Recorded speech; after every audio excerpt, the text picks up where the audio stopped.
Hey, what's good, self-direct investors? I hope you're all doing great, and I want to welcome you back to my channel. If you're new here, my name is Jordan, and today we're coming at you with This Week in Cannabis news from July 31st to August 6th. Now, before we jump in, if you enjoy this video or you learn something, please just leave a like on it, as it really helps out my channel. And of course, if you want to learn how to take advantage of this generational investment opportunity, subscribe below so that you don't miss any future videos. And there's plenty of content for you to go back, rewatch, and educate yourself with. Try to think of this as a time capsule. I've tried to put all the news and facts in one place so that you can watch episodes over time to learn about the evolution of the U.S. cannabis industry, identify top U.S. MSOs that you keep seeing pop up that you think will be worth more in the future than they are now, and take advantage whenever you feel ready, of course, pending whatever incremental reform we are waiting on from now until the end of the year. So, of course, plan accordingly for your own situation. But with that, we got some massive news out of the world of cannabis as dominoes continue to fall and Minnesota effectively becomes the 23rd state to end cannabis prohibition. And so great job, Minnesota. Although you don't have that legal market coming for many years, which is very unfortunate. Correct me if I'm wrong, though. Isn't there some sort of a rule where if something is illegal at the federal level, but half of the U.S. states have legalized for adult use or recreational, that the Supreme Court has to rule the federal overhang as unconstitutional? Because we're certainly getting to that tipping point if it exists, and it makes the fact that cannabis is still stuck in the Schedule 1 even more of a farce when 38 states have it for medical, and clearly there is medicinal value and cannabis is not too addictive for doctors to prescribe. But anyways, I digress. Line forms outside Minnesota's only dispensary so far as cannabis becomes legal, and so we'll find out why they have only one dispensary in play at the moment. But lucky them, right? While the rest of Minnesota can possess and grow cannabis as of August 1st, and so again, big win for anyone in Minnesota, retail sales likely won't be finalized until a licensing and taxation system is in place, likely in 2024 or early 2025. And so while they want to take their time to get it right, probably, at the same time, they invite the black market to come and run rampant until then. So not necessarily a win for everybody there, but that is what it is. And that's not the case at Red Lakes Nation's medical dispensary, as Native Care, which up until Tuesday would grow and distribute medicinal cannabis only, but is now opening retail sales to all tribal and non-tribal members over the age of 21, lucky to people who live close to them, following a vote by the Red Lake Nation's Tribal Council in July to approve the legalization of rec cannabis in August 1st. And so again, I don't know why everyone else has to wait until 2024, 2025, but I guess they get first dibs on it, and that's just how the laws were written up. And so lucky for Native Care, but according to the website, Native Care is offering 12 different cannabis strains, while customers can purchase an eighth, half an ounce, or a full ounce, little typo there, ranging in prices from $9 to $380 with additional tax not included. So it seems like you can get a bit of a discount there tax-wise by buying flower. However, they do have some other products that have a 10% tax being implemented on THC products, such as seltzers and edibles. And so more here if you wanted to pause to read, otherwise full link in the description. But again, good job, Minnesota. Especially lucky for those that live close to this dispensary, while From Normal offering essentially a summary of what changes come into effect after August 1st. And so it's a little older, from July 26th, but I do invite you to pause to read just if you're interested in learning what Minnesota is doing and what changes as of August 1st. With that, happy to report from W Ball that Maryland records $87 million in cannabis sales in first month of legal cannabis sales. Love to see Maryland crushing it, and this is what happens when you focus on providing equal access to opportunity for all those in your state that want it, as opposed to social equity, which really just provides everyone with the same equal outcome, as nobody gets a shot like we see in New York. But all that to highlight is that Maryland Cannabis Commission reported $87.4 million was brought in from cannabis sales in the first month alone. And so obviously numbers have continued to go up. We expect the numbers, or at least the volume, to continue rising, but happy to report that from Maryland. While out of Illinois, we've got the adult use cannabis monthly sales figures for the month of July, as yet again we see strong sales through another summer, proving that if Americans have access and the opportunity, they will vote for legal cannabis with their dollars. As July saw a record number of items sold, 3,580,946. Well, in-state resident sales did jump up to 104.2, which I'd say is considerable given we know that Missouri launched recently, and a lot of traffic likely went from Illinois to Missouri, as Missouri had lower taxes available that was being offered. However, good to see more people are either staying in Illinois and voting for Illinois cannabis, while out-of-state resident sales has surprisingly jumped back up again. And so whether, I don't know exactly where these people are, but they're choosing to come and vote for Illinois cannabis as opposed to maybe skirting them and going to Missouri instead and giving their sales there. And so for a total sales of $140 million for the month of July, if we compare this to last July, $135 million, so up by $5 million. Obviously, if more dispensaries are being opened up, especially those extra 185 social equity ones in Illinois, that's going to make a big difference, but I think only 30 of them have been open since. All that to highlight, if we compare this to December last year, which is the biggest month of every calendar year, 143 million. Less items overall sold, though. I do imagine that we're going to see a bigger December in 2023 to end the year. But all that to highlight, if we look at Maryland, which started off with 87 million in its first month, remember that Illinois did just 39 million in its first month. Probably because of the limited number of stores. But if we look at this growth over time from Illinois, happy to remind you that this is the case. Of course, full link in the description, but I'm excited to see what Maryland's going to end up turning into. And so with that, New Mexico cannabis sales seem to just keep rising. You don't need to say they seem to when they keep rising. You can just state that as a fact as it is.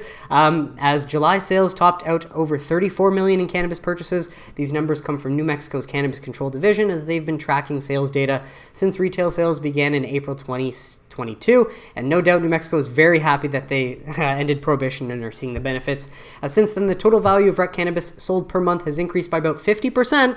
Can you say there's a lot of demand there? The data shows it hasn't been a perfectly steady rise, but there has been an upward trend, and always important is to legally and properly supply the demand, and that's what, of course, legal adult use programs end up doing effectively. And so with that, out of Florida, Office of Medical Cannabis Use for this past week, looking at dispensaries that were approved and open from July 31st to August 4th. Sunnyside, backed by Cresco, opened one in Palm Bay, and Move, backed by Verano, opened one in Venice Beach. Well, if we look at the qualified patient count for this past week, 837,122, which represents a week-over-week increase of 1,243 patients. And so still seeing that number slow down, but it is peak summer, and so that is sort of standard if we look at, the entire year and the timing of it. And so with that, dispensaries for July 20, or dispensations for July 28th to August 31st, so looking at all the active MSOs in the state of Florida, the number of dispensary locations that they have available and in operation, and then we can see for this past week the number of milligrams of THC sold, milligrams of CBD, and ounces of smokable flower sold across the board. And so sales look strong. And as always, once available, I will put the updated market share comp sheets from connoisseurs.io in the comments, so you have a different way of interpreting this data visually. And just as a reminder, I like to share state sales data first when I can, to remind you that Americans, if given the access and if given opportunity, do want to vote for legal cannabis with their dollars, and to remind you that this is a state-led growth story, despite the lack of, action we're seeing from Congress, from politicians and regulators that seem to be doing everything in their power, to make life hell for anyone in this industry. And what is making me optimistic is that we're starting to see Forbes report on the solution that SAFE, will provide if the Dems keep their word in September, making them look, somewhat better than obviously they've looked to us over the last 2.5 years. And so Forbes.com highlighting what's killing social equity in cannabis. They're telling you the what, but they're not telling you the who's responsible for the lack of banking, which was Senator Booker laying himself down summer of 2021, then Schmuck Schumer pulling SAFE out of the NDAA in 2021 and 2022, and now we have Sherrod Brown delaying the vote that he said he wanted to have done before the August recess. So you cannot make this shit up. We've known all along safe banking is social equity.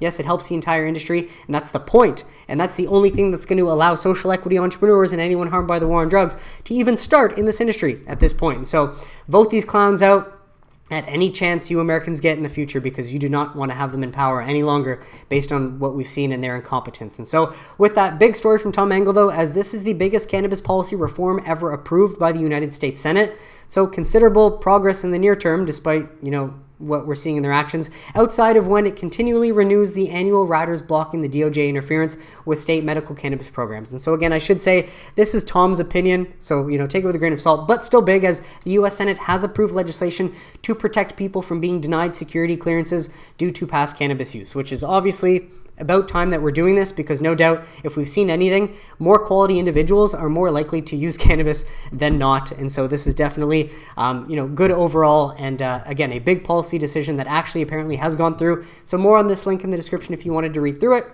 While yikes again, though, from Tom Engel, as the Department of Veterans Affairs issued an updated directive clarifying that under the Biden admin, VA doctors will continue to be blocked from issuing medical cannabis recommendations, to their military veteran patients. You cannot make this shit up, and this comes right after the supposed amendments were passed in a House VA appropriations bill that would actually allow this. And so clearly, again, we're seeing an agency get in the way of giving veterans the best possible alternative treatment to addictive prescriptive opioids. And so you cannot make this shit up. It's infuriating that whatever agency that has the power to do this continues to throw veterans under the bus like that. And so more on this full article if you want to grab the link on the description. But with that, had to bring you some studies to defend the veterans who should have had access to cannabis, or at least medicinal cannabis, decades ago, as this one is an older one from April 28th, 2022, but lower rates of hepatocellular carcinoma observed among cannabis users, a population-based study. And so I invite you to pause to read the methods and results because there's some interesting distinctions in there. I'm just going to focus on the background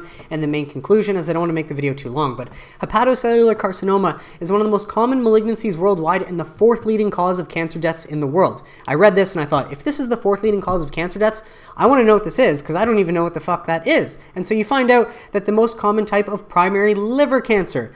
And it doesn't take a rocket scientist to come to the conclusion that this is likely from abuse of alcohol for most of your lifetime, because we know that that targets the liver, out of all other organs. And then conclusion, based on our large database analysis, we found that cannabis use patients were 55% less likely to have HCC compared to patients without cannabis use. So of course, further studies are needed to assess the role of cannabis use on HCC, but I think cannabis ought to be descheduled so we can figure out how to reduce the fourth leading cause of cancer deaths, no doubt. And all I can say is I'm happy that I use a lot less alcohol than I use cannabis, and going forward, I'm likely going to continue to go that route.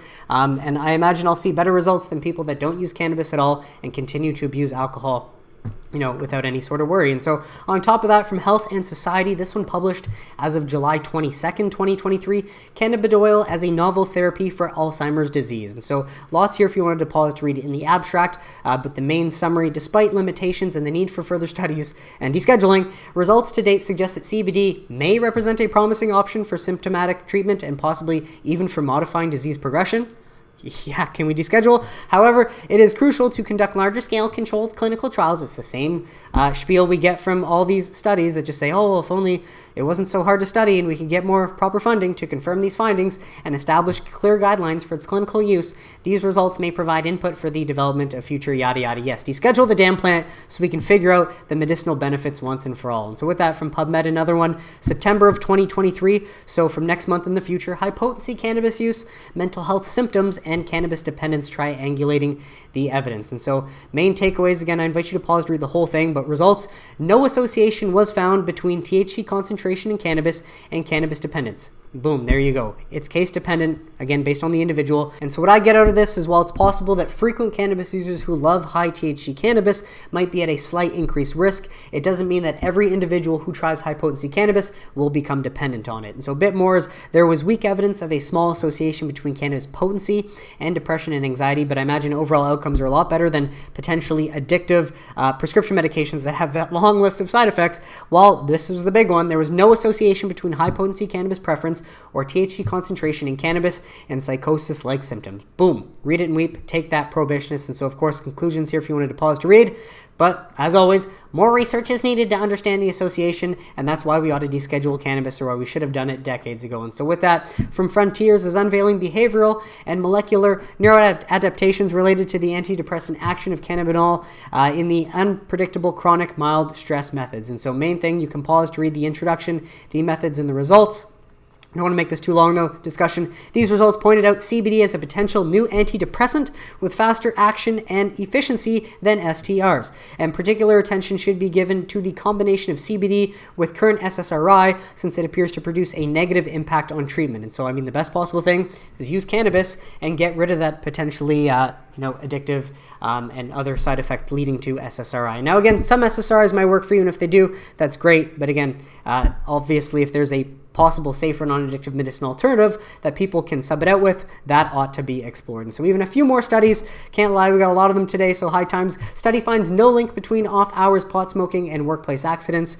No shit. Study comes via researchers at the University of Toronto. Imagine they studied, off-hours alcohol use in workplace accidents. I'm sure they would find a lot more. So who says stoners are sloppy? People that don't consume cannabis and don't know any productive stoners, I would imagine. So you can pause to read more on the link in the description here. But last one, essentially to highlight an interesting one out of normal, but actually out of Tabriz, Iran. That's why I found it interesting. An analysis, cannabis consumers possess reduced risk of type 2 diabetes. Fascinating. From August 3rd, as adults with a history of cannabis use are less likely than non-consumers to develop type 2 diabetes, according to data published in the Journal of Phytotherapy Research. A team of Iranian investigators performed a meta-analysis of the relevant literature, including 11 surveys and 4 cohorts consisting of more than 478,000 subjects. They reported that the odds of developing type 2 diabetes in individuals exposed to cannabis was 0.48 times lower than those without cannabis exposure. Again, read it and weep. You cannot make this shit up. I don't know why this is the case, but we ought to deschedule so we can figure it out, right?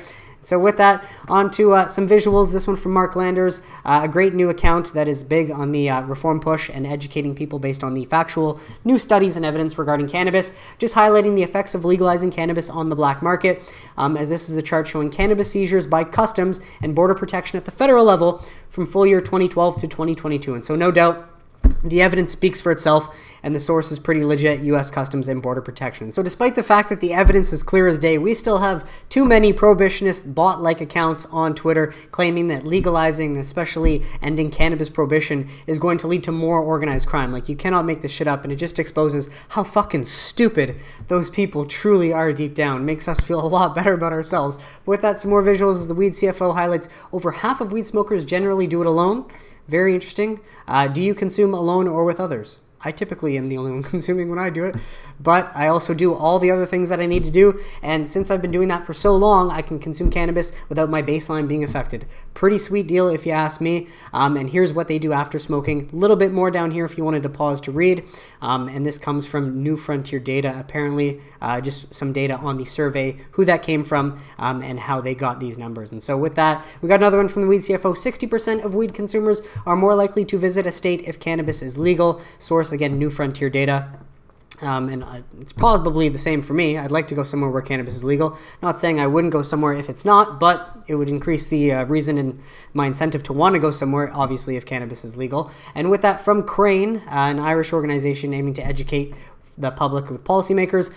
Good to see, at least out of Ireland, that younger generations see through the live prohibition, and I think it's very good news forward-looking that of people aged 18 to 24, 69 prefer cannabis to alcohol. Goes with our trend of obviously cannabis being a lot healthier for you than alcohol, and we're seeing that trend switch as, new generations become of age and can choose a substance of their own. The hypocrisy of alcohol being promoted while safer recreational alternatives are completely outlawed is plain to see, ridiculous, and again, does lead us to believe that even Bloomberg reporting that we're getting to a tipping point. What do Zoomers like? Pot or shrooms, but certainly not booze. And so this article will be in the description if you want to check it out, but wanted to share that before getting to this one from Chris Roberts. Now keep in mind, this is a rumor, so take this with a grain of salt, but according to him, as he didn't necessarily give the source, but hearing the reason why safe banking didn't get the promised Senate Finance Committee hearing last month was a late push from MSO lobbyists to amend the bill to also allow cannabis companies to uplist on U.S.-based stock exchanges. Total deal breaker. And while this might be true, while it might not be, I don't know.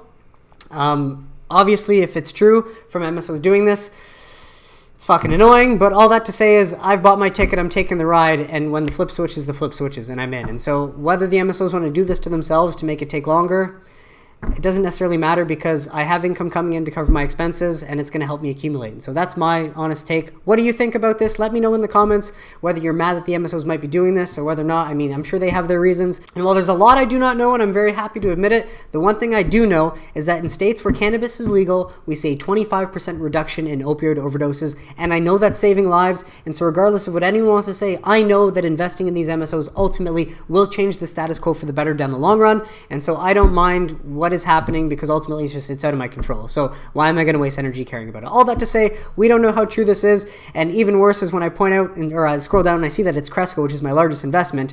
It could be my largest investment getting in the way of progress, but at the same time, I don't need the money, so I'm just going to let bygones be bygones. And so he just adds down here, total deal breaker among both R's and D's, rare bipartisan committee, but it was what the MSOs wanted since they need money and are already banked anyway. Now chances of safe banking passage in 2023 slimmer than ever, as Congress' top priority in September is avoiding a government shutdown. And again, we want safe for all the people that were lied to by the Dems so that they can even get a chance in the industry, the social equity entrepreneurs and the mom and pop businesses, essentially. We know the MSOs are fine. And so, yeah, while this might piss us off that it's the MSOs shooting themselves in the foot, we know that they're doing this for a reason, because they know when that flip switches, they're all getting paid and we're all going to get paid. And so again, take from this what you will. I don't like seeing that it's Cresco, but at the same time, it's something I can't control, and I'm fine right now, so I'm not going to waste my energy caring too much. But do let me know in the comments, because obviously this can be infuriating, but at the end of the day, don't let it infuriate you too much, because we don't know, and it's still just a rumor. And so with that, on to MSO news. TerraSend pre-announces strong second quarter 2023 revenue and gross margins and provides full year guidance, and so clearly they're happy with the growth they've seen over the last quarter. They wanted to release their earnings a week and a half early, and so second quarter 2023 earnings will get the full breakdown. Conference call scheduled for August 10th, 2023 at 5 p.m. But just figured I would share this. Of course, you can pause to read the highlights and a little bit more down here. But with that, we got this one from Green Market Report as TerraSend forecasts 23% net revenue growth in 2023. The company suggests that 2023 could be a breakthrough year for it. And so if you're interested in learning more about TerraSend, I invite you to pause to read. But no doubt, Maryland for them is looking good already, as New Jersey is also probably looking better. Sales are slowly picking up there. And so actually, turns out this is the whole article. And so you don't even have to grab the link in the description where it will be if you want to grab it, but pause to read if you like. But with that, the disappointing news of this week, as sadly Cresco Labs and Columbia Care mutually agreed to terminate their merger, which is unfortunate, as Cresco Labs and Columbia combined would have been the behemoth that could have competed with Curaleaf and Trulieve for the #1 MSO. And obviously, Cresco Labs was my largest position. I sunk about 50 grand into them way prematurely. And so, hey, lesson learned for me. But at the same time, while my investment is still worth about 1/5 of the total book value, I'm sure in time, it's going to go back up and I will make my money back. I'm not concerned. Main thing is I don't need the money now, so I'm not going to sell. But all this to say is this is a direct consequence of incompetent Marxists fucking over the New York market completely. Otherwise, Cresco and Columbia Care could have sold their licenses for a much higher value than the fact that they couldn't sell them because they became worthless because New York wouldn't allow any legal stores to open up. On top of that, the additional updates, the definitive agreement dated November 4th, 2022, to divest certain New York, Illinois, and Massachusetts assets, all 3 states focused on social equity, while fucking over those harmed by the war on drugs.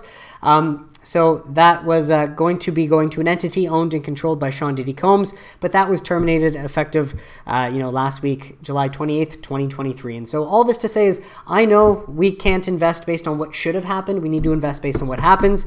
A reminder that cash is always king, and never try to jump the gun just because you have a good feeling. All that to say is, again, I'm not too concerned. Even if these rumors are true, it's nothing I can control. This is just a continuing evolving situation, and hey, I just feel like we're learning a lot, and I think we're getting to a tipping point. I don't know though. What do you think? Let me know in the comments. But with that, Cresco Labs to report their second quarter 2023 financial results on August 16th, 2023, and so that'll be coming in the second week. But it's worth reminding you all that I believe 4 MSOs in the next week will be Curaleaf, Green Thumb, Verano, and Trulieve, so I should have that in my next week's video. But all that to say, very excited to see what these numbers are going to be like. But with that, from Business Wire, Columbia Care announces corporate actions to accelerate operational efficiencies and cash flow generation, of course, after the merger fell through. And while you'd think that Columbia Care needs this merger more than Cresco, I still think Columbia Care, based on the potential revenue that they're going to see in the future, will be able to find ways to decrease their debt and survive from now until then. I'm not concerned whatsoever. But the interesting thing to take away from this is consolidation of equity trading activity on senior exchange. It seems like Columbia Care wants to get off the CSE and get on the CBOE Canada. And so for anyone that's a Columbia Care shareholder, you can pause to read some of what they're summarizing here from their business updates. But the main thing is how they're, again, taking steps to restructure their debt, which we saw Air do. I have no doubt Columbia Care is going to do that with the potential that they're going to earn from new markets coming online, especially Missouri and Maryland. And that's why I wanted the merger to go through so badly. But fuck, we'll be fine in the long run. I have no concern about that. All that to say is you can pause to read, but this is the entire thing. Explaining what sort of move Columbia Care wants to make from the CSE onto a sort of different exchange. All that to say is, hey, where's the senior tier exchange that the CSE was talking about like 6 months ago? That was a load of bullshit, apparently. But on top of that, Columbia Care is ignoring the noise and focusing on what they can control, with Columbia Care continuing their Virginia expansion with opening of Cannabis Suffolk, which represents the company's 36th cannabis location nationwide. or 36 cannabis location, and then 86th active dispensary nationwide. And so still got a large footprint there, Columbia Care, that I imagine another company might want to come in and buy, but you can pause to read more here if you're interested. And with that, Green Thumb to open Rise Dispensary Las Vegas on Craig, its 84th retail location in the nation on August 2nd. And so good to see again Green Thumb expanding, keeping their head down, and doing what they can. And while we know that Nevada is a very tough market, clearly they see some opportunity, at least, or have some reason to believe that more of these sales might be driven into the legal market as opposed to the illicit one. But all that to say, you can pause to read this snippet down here, and they'll bring it up a little bit more if you wanted to pause to read otherwise. Full link in the description. But with that, from Proactive, we've got a write-up from Emily Jarvie. And so, of course, take this with a grain of salt. Don't know what her experience is or why she has the right to write on the site, but clearly they're letting her write about cannabis MSO quarterly earnings to focus on profitability over growth. And I will relay just the main thing that I've pointed out is once I get some more cash in my TFSA, I plan to wait, but I'm going to accumulate in Green Thumb Industries and open a new position if possible, especially because they have been the only MSO that's been cash flow positive quarter over quarter, mainly because they haven't made a big acquisition and tried to expand too much, like we saw from Cureleaf expanding or Trulieve and Cresco attempting to, buy the sort of cash flow positive eventually from a larger footprint. All that to say is you can pause to read from with United States down to as a result, and then you can read from as a result down to most significant differentiator. And then you can read from Maryland, launch a tailwind to headlines continue to drive price action with material. And then from with material down to, however, we also believe that MSOs have attractive risk reward. And then you can pause to read from Cannabis MSOs earnings to watch. She mentions Jushi, then Planet 13, then Trulieve Cannabis, then Cureleaf, and lastly, TerraSend. And so, of course, again, take this with a grain of salt, but full link in the description if you wanted to go through that. And so with that, some state news, as Tom Engel shares, today, as of August 3rd, Ohio activists turned in a final batch of signatures to put a cannabis legalization initiative on the November ballot after falling short of in a prior submission. And so love to see that. Citizens out of Ohio working hard to get this on 2023, which will make Ohio the 24th state to effectively legalize cannabis. Also, GOP Rep. Dave Joyce told Marijuana Moment he would sign the petition. All that to say is it doesn't mean that on the ballot cannabis would become illegal then. It might mean it might take some time. But all that to say, we're getting close to the 24th state to effectively end prohibition. And if we get to that half mark tipping point, I think that's a big deal. And with that, from Todd Harrison, New York's first rec cannabis shop sold 12 million in 6 months. Blech! Pathetic. And so this is behind a paywall. Unfortunately, I can't share with you the whole thing. But just to compare, again, when you don't focus on social equity and your state's not run by incompetent Marxists, trying to destroy it from top-down implementation and enforcement as opposed to bottom-up growing it as industries usually should. Missouri sold 444 million in its first 5 months. Even New Jersey, with just like 40 dispensaries, sold 200 million in its first 6 months. And that's, starting with 17 dispensaries, getting to 40.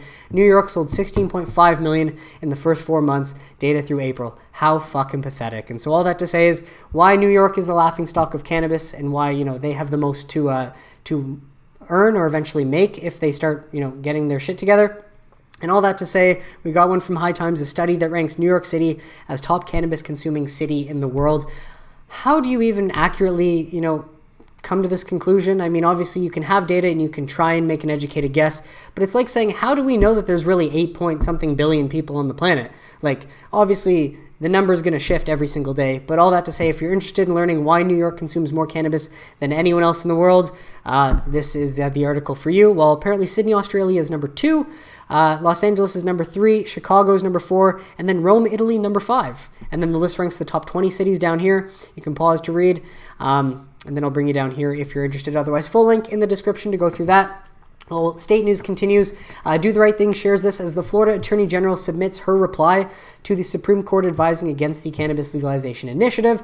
The points she makes should be rejected by a legitimate Supreme Court, and so we will see. Now, I don't know when the Supreme Court is supposed to rule back on this, but of course I will update you. Expect it to be in the coming weeks, as they've been moving pretty quickly through this, but of course you can read through this, and yeah, it just seems like she's trying really, really hard to make the Floridians look really, really stupid and to, almost make Florida look like a banana republic with, a Supreme Court that would agree with this as opposed to, what the state wants and the will of the people wanting legal cannabis. And so obviously some people don't know and legitimate Supreme Court should toss this. But again, I will update you once we get the Supreme Court's determination based on those, the AG's response. And so with that, out of Maine, Tom Engel, thanks for sharing, as the Maine governor, Janet Mills signed a bill allowing cannabis businesses to take state tax deductions as a partial workaround to the IRS code known as 280E, the biggest fucking problem in this industry, that prohibits such deductions and profitability for many of these MSOs or small mom and pop operators at the federal level. And so love to see this victory for any operators or small businesses in Maine, as again, small step before hopefully Congress does their job and holds a vote on SAFE in September, as they said they would. And so last few ones from Green Market Report, cannabis rescheduling discussion moves behind closed doors. And so the president can't take unilateral action apparently. And so what's next? I invite you to pause to read. Obviously, we know rescheduling to 3, 4, or 5 or lower would get rid of 280E, and that's the most likely scenario, while descheduling completely would again get rid of 280E. It would take cannabis completely out of the schedule or the CSA, where it never belonged in the first place, and that would give cannabis back to the people, treat it like alcohol. And while we all want that to be the case, the most likely scenario is going to be rescheduling to Schedule 3, which will be a victory as it removes 280E, but it still stays in control of the government. So that sucks. What comes next? Well, we're waiting for this rescheduling review, and all that to say, bring you down here. Now, Hudek says he thinks there's ample evidence for Garland to justify rescheduling cannabis to 2 or 3. We don't want 2. 2 would just be the ultimate shooting themselves in the foot, and Americans would need to revolt at that point, but added that he would be baffled if the Attorney General descheduled cannabis entirely and cited the implications for broader policy change. I'd be baffled, but we'd all be fucking ecstatic and celebrating. So let's hope that somehow that might happen in some way. But with that, from Green Market Report, another one, as this one comes from former FDA regulator, predicts cannabis rescheduling this year. And so this is obviously promising because we don't actually have an official timeline. However, if you want to trust what this former FDA regulator has to say, main takeaway is that Howard Schlomberg recently spoke with Green Market Report about the ongoing federal review of cannabis as a Schedule 1 drug, which he believes will result in the Biden administration rescheduling the plant and its derivatives this year or early in 2024. And so again, somewhat promising, but do take it with a grain of salt. And so you can pause to read from certainly down to as long as cannabis is moved into at least the Schedule 3. And this is the other main takeaway. As long as it goes to at least Schedule 3, Section 280E no longer applies to the industry. And so cannabis businesses, MSOs, and small business, small mom and pop, social equity entrepreneurs, all would be able to keep actual profits for the first time in how long, right? And so, and they could also then claim standard business tax deductions. And this would provide a very necessary boost. So this is why we're most likely going to see the rescheduling to Schedule 3. But then, so as long as cannabis moves to Schedule 3 down to, I certainly understand that is a strong preference. And then from strong preference down to if you want to actually have an impact in enforcement and not do something. And you can read that to the end of the article. Otherwise, of course, full link in the description. But with that, a few interesting snippets before we go. This one from Qantas Now. I've never heard of the site, but I found this. How do you interpret this SEC filing? SEC form. Simon Irwin D. exercised 1.4 million shares at a strike of $2.53 and covered exercise tax liability with 781,094 shares, increasing his direct ownership of Tilray by 47% to 1.93 million. And so we don't know what Irwin knows, but he must know something that makes him want to exercise and increase his direct ownership of Tilray by 47% at this current state and time. And so this is as of July 31st, 2023. We don't know what's coming. What do you think about this? Let me know. Is this some sort of foreshadowing? It could be. And then lastly, we've got this spaces that Toby Cannabis held with Merida Capital. I will admit I have not listened to it yet, but it is on my list of things to do later today. But it's an hour and 40 minutes of hopefully some informative content. Hopefully there's some more comments here that might just give you a bit of a gauge on the information that was talked about. But this link will be in the description if you wanted to check that out. Instead of ending it here, I figured I'd pull this page up, and I'm glad I did, as this is an updated Cannabis Investor Earnings conference call calendar. And I do want to apologize as I misspoke a bit earlier in the video, folks, and so let me correct myself. It's actually Verano that's going to release their earnings next week, next Tuesday, August 8th at 8:30 before market opens, while Green Thumb will report theirs on next Tuesday, August 8th after market closes, while it's True Leave on August 9th, next week, next Wednesday, that will report before market opens, and then Cureleaf after market closes 5 p.m. on that Wednesday. Well, we're going to see some LPs as well. Kronos Group on the 8th, Canopy Growth on the 9th. And we're going to have a lot of earnings to go through next week, but I'm only going to feature the main ones, the main tier 1 MSOs most likely in my episode of This Week in Cannabis, all because the main thing we're looking out for is to see how much of an impact Missouri's new launch and probably New Jersey's extra dispensaries has on the MSOs that have that footprint in New Jersey and in Missouri. We're going to see a bit we probably won't see any from Maryland. However, Maryland is what we're going to be looking out for on Q3. All that to say is, will these new markets that are focusing on equal access to opportunity as opposed to social equity, give that real big boost to the revenue and help the MSOs get the added profits that they needed to be producing cash flow from operations? We will see. But that is it for today's episode, folks. So I want to thank you so much for tuning in, and I really hope you got some value. What did you think of the stories mentioned? Let me know in the comments if you have any questions or suggestions, and I'd be happy to address them. But besides that, if you enjoyed this video and you learned something, please just leave a like on it, as it really helps out my channel. Subscribe below if you don't want to miss any future videos. Besides that, hope you have a great weekend, everybody, and I will see you next Sunday for This Week in Cannabis News. Take care.